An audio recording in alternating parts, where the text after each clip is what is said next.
আওয়ামী লীগ যদি ক্ষমতায় আসে, তারেক রহমান, শফিকুর রহমান, ডক্টর ইউনূস, নাহিদ ইসলাম সহ আমরা যত জুলাই অভ্যুত্থানের নেতাকর্মীরা আছি প্রত্যেককেই বিচারের সম্মুখীন হতে হবে।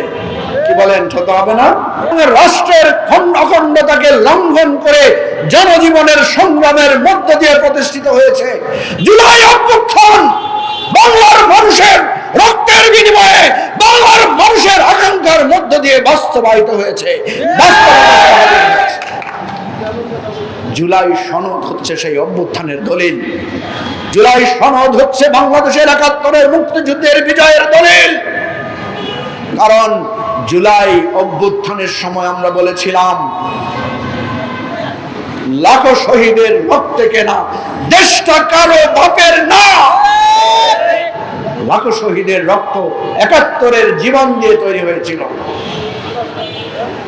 জুলাই অভ্যুত্থানে আমাদের মাথায় বাংলাদেশের স্বাধীনতার পতাকা বেঁধে নিয়ে আমরা রাজপথে নেমেছিলাম। ওই লাল সবুজের পতাকা ১৯৭১ সালের মহান স্বাধীনতা যুদ্ধের মধ্য দিয়ে অর্জিত হয়েছিল।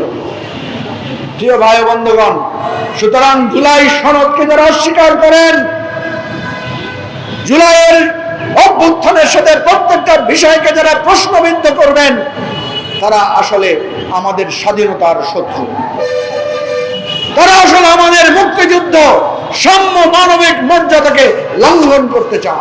উনি কিভাবে বাংলাদেশের অন্তর্বর্তীকালীন সরকারের প্রধান হলেন?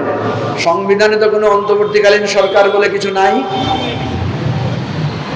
প্রিয় ভাই ও বন্ধুগণ, এই সমস্ত প্রশ্ন যদি আপনি একটা তোলেন, একের পর এক প্রশ্ন তুলতে হবে। আপনি যদি বলেন গাছে আম কোত্থেকে আসলো, এরপরে প্রশ্ন আসবে গাছ থেকে, এরপরে প্রশ্ন আসবে গাছ কোত্থেকে আসলো, এরপরে আসবে মাটি থেকে, এরপরে প্রশ্ন তুলবেন মাটি কোত্থেকে আসলো। বলেন প্রশ্নের কি শেষ করা যাবে? যাবে না। সেই জন্য মাননীয় প্রধানমন্ত্রীর সাথে এবি পার্টির পক্ষ থেকে আমরা দেখা করেছিলাম। ওনাকে লিখিতভাবে একটা পরামর্শ প্রস্তাব দিয়েছিলাম। বলেছিলাম যে আপনি এই সমস্ত বিতর্কের মধ্যে না গিয়ে সমঝোতার মধ্যে দিয়ে বাংলাদেশ রাষ্ট্রকে এই সমস্যার সমাধান করেন। ৫ই আগস্ট বাংলাদেশের মানুষ যখন রাস্তায় নেমে এসেছিল, তখন কিসের ভিত্তিতে এসেছিল? প্রিয় ভাই বন্ধুগণ, আপনারা জানেন আমাদের যে মুক্তিযুদ্ধ হয়েছিল, আমাদের যে স্বাধীনতার সংগ্রাম হয়েছিল, লড়াই হয়েছিল, সেই লড়াই পাকিস্তানের সংবিধান এবং পাকিস্তান রাষ্ট্রের বিরুদ্ধে দাঁড়িয়ে হয়েছিল। সেই যুদ্ধে যদি আমরা বিজয়ী না হতাম, তাহলে কি হতো? শেখ মুজিবুর রহমান, জিয়াউর রহমান থেকে শুরু করে সকল মুক্তিযোদ্ধাদের রাষ্ট্রদ্রোহিতা এবং সংবিধান লঙ্ঘনের অপরাধে তাদেরকে ফাঁসি কাস্টে ঝুলতে হতো। কি বলেন, ঠিক না?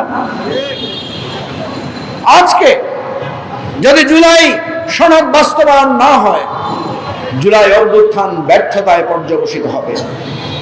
আপনারা যেভাবে বিতর্ক শুরু করেছেন, যেভাবে বৈধ অবৈধতার প্রশ্ন তুলছেন, ভাই রে ভাই, এই জুলাই অভ্যুত্থান যদি ব্যর্থ হয়ে যায়, বাংলাদেশে যদি আবার কোনো কারণে ওই আওয়ামী ফ্যাসিবাদের উত্থান ঘটে, আওয়ামী লীগ যদি ক্ষমতায় আসে,